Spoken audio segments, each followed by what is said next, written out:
एक ऐसा राजा जिसके पास न दौलत है, ना ही उसके पास मोतियों के भंडार हैं। उसके पास हैं केवल 11 आदमी।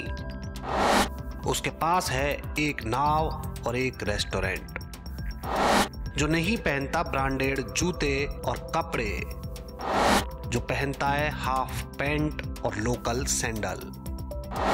ये बेहद दिलचस्प किंगडम है, किंगडम ऑफ टबोलारा।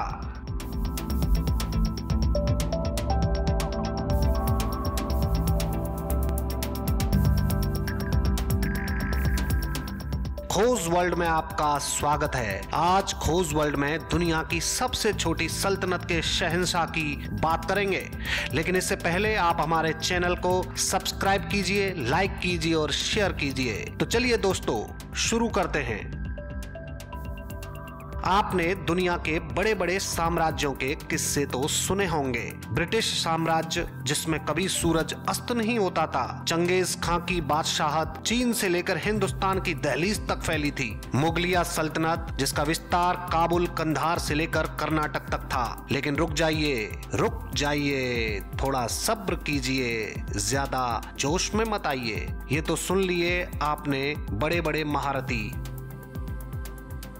आज हम आपको ले चलते हैं दुनिया की सबसे छोटी बादशाहत की सैर पर। एक ऐसा साम्राज्य जिसमें कुल 11 लोग रहते हैं, वो भी पार्ट टाइम। एक ऐसा राजा जो अपनी नाव और रेस्टोरेंट चलाता है, जिसने हाफ पैंट और सैंडल में ही जिंदगी बिता दी। ये बेहद दिलचस्प किंगडम है, किंगडम ऑफ टबोलारा। इटली के सार्डिनिया प्रांत के पास भूमध्य सागर में स्थित ये बेहद छोटा सा द्वीप है, जहां पर एक राज आज भी कायम है। इटली के एक देश के तौर पर अस्तित्व में आने से पहले किंगडम ऑफ टबोलारा असल में टबोलारा नाम के एक छोटे से जजीरे पर फैला हुआ है।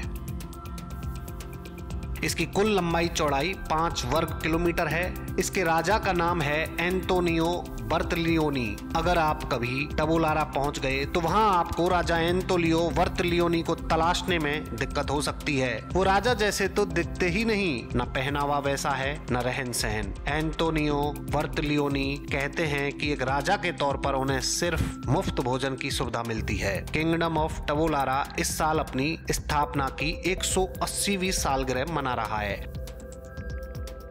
आज के दौर में एक द्वीप पर बसे एक साम्राज्य की बातें मजाक लगेंगी, मगर यहाँ के बाशिंदे और राजा एंटोनियो बर्तलियोनी इसे लेकर बेहद गंभीर हैं। पूछे जाने पर वो अपनी कई पुश्तों का इतिहास बताते हैं। एंटोनियो बर्तलियोनी के मुताबिक उनके परदादा के परदादा गुसेप बर्तलियोनी 807 में 2 बहनों से शादी करके इटली से भाग आए थे। उस वक्त इटली एक देश नहीं था, बल्कि इसका सार्डिनिया सूबा एक अलग साम्राज्य के तौर पर आबाद था। यहाँ 2 शादियां करना गुनाह था, इसीलिए गुसेप बर्तलियोनी भागकर इस द्वीप पर आकर बस गए। वो जेनोवा शहर के रहने वाले थे। गुसेप को जल्द ही इस द्वीप पर रहने वाली सुनहरे दांतों वाली बकरियों का पता चला। ये दुनिया में अपनी तरह की इकलौती बकरियां हैं। जल्द ही इन बकरियों की चर्चा इटली तक पहुंच गई। सार्डिनिया के राजा कार्लो एल्बर्टो इन बकरियों को देखने और इनका शिकार करने के लिए टबोलारा द्वीप पर आए। ये बात 1836 की है। गुसेप के बेटे पाओलो ने कार्लो एल्बर्टो को इन बकरियों के शिकार में मदद की और पूरा द्वीप घुमाया।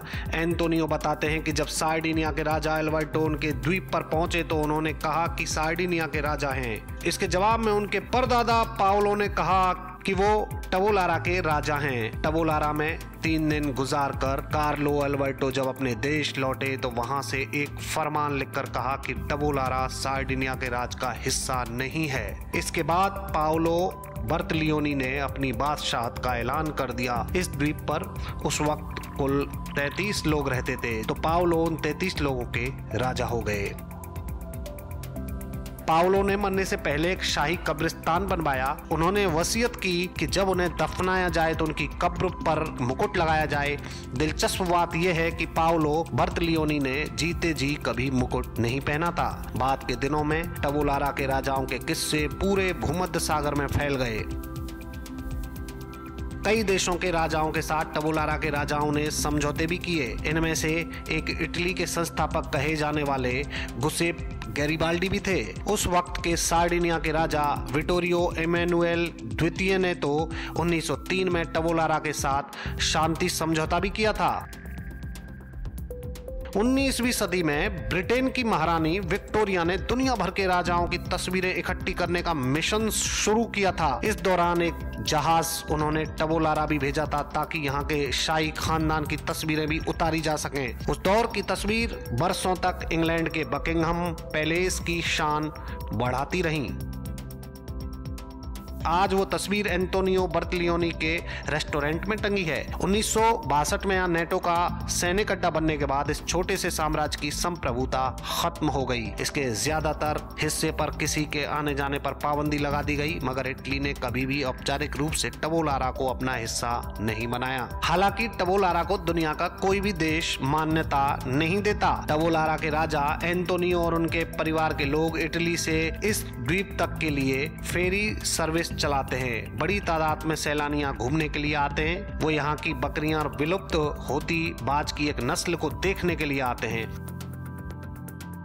टबोलारा के आसपास के समंदर में बड़ी तादाद में समुद्री जानवर रहते हैं। बहुत से सैलानी इनके साथ अटखेलियां करने के लिए भी यहाँ आते हैं। एंटोनियो और उनके भतीजे फेरी सर्विस चलाते हैं, तो वहीं उनका एक भतीजा समुद्र में मछलियां और दूसरे शिकार करता है। इन जीवों को फिर द्वीप पर स्थित इकलौते रेस्टोरेंट में पकाकर सैलानियों को परोसा जाता है। एंटोनियो कहते हैं कि टबोलारा पर राज करना खानदानी पेशे जैसा है। सैलानियों की आमदोरफ्त बढ़ने से एंटोनियो के राज की आमदनी भी बढ़ी है, लेकिन वो आम लोगों जैसी जिंदगी ही बसर करने में यकीन रखते हैं।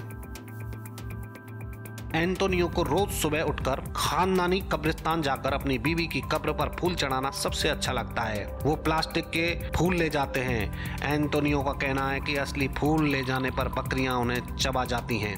कब्रिस्तान में बर्तलियोनी खानदान के सभी मरहूम लोग दफनाए गए हैं। तकनीकी रूप से एंटोनियो और उनके सभी परिजन इटली के नागरिक हैं। उन्होंने एक बार सोचा था कि ड्यूक ऑफ सेवाय से अपील करें कि उनकी बादशाहत को मान्यता दे दी जाए, मगर फिर उन्होंने एक ख्याल छोड़ दिया। एंटोनियो कहते हैं कि जब हमारे पास महल के तौर पर इतना बड़ा द्वीप है तो फिर बाकी औपचारिकताएं जरूरी नहीं। भारतीय इसे कहेंगे संतोषी सदा सुखी। दोस्तों, कैसी लगी हमारी कहानी? अगर अच्छी लगी हो तो हमारे चैनल को सब्सक्राइब करें, लाइक करें और शेयर करें। फिर मिलेंगे। धन्यवाद।